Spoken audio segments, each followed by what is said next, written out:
अहाँ सब सुनि रहल छी संगम फिल्म्स की शानदार प्रस्तुति।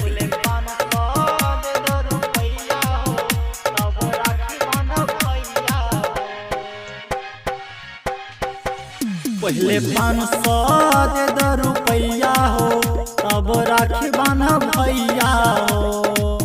पहले 500 दे दो रुपैया हो तब बांधब राखी भैया हो।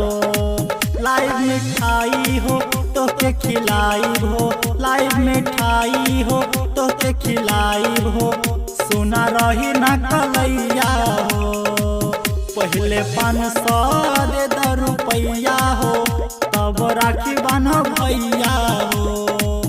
पहले 500 दे दो रुपैया हो तब बांधब राखी भैया हो। डीजे मनीष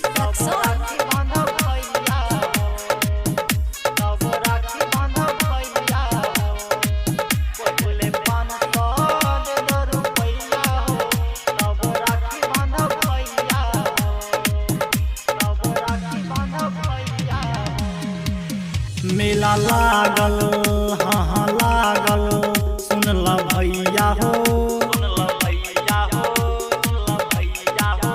मेला लागल हाँ लागल सुनला भैया हो। चुनरी पायल हाँ पायल लाई द भैया हो। साच कहेनी पौआ परेनी मानल बतिया हो।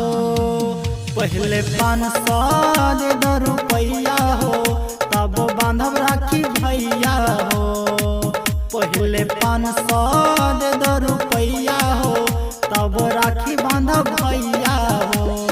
डीजे मनीष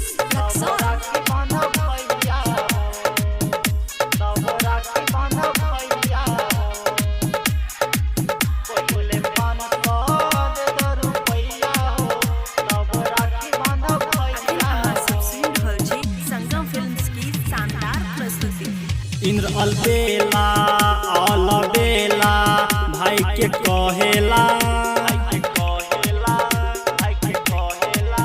इंद्र अलबेला अलबेला भाई के कहेला।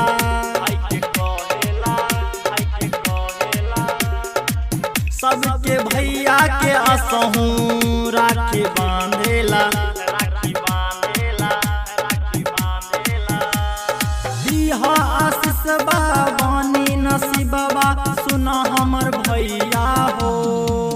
पहले 500 दे दो रुपैया हो तब राखी बांधब भैया हो।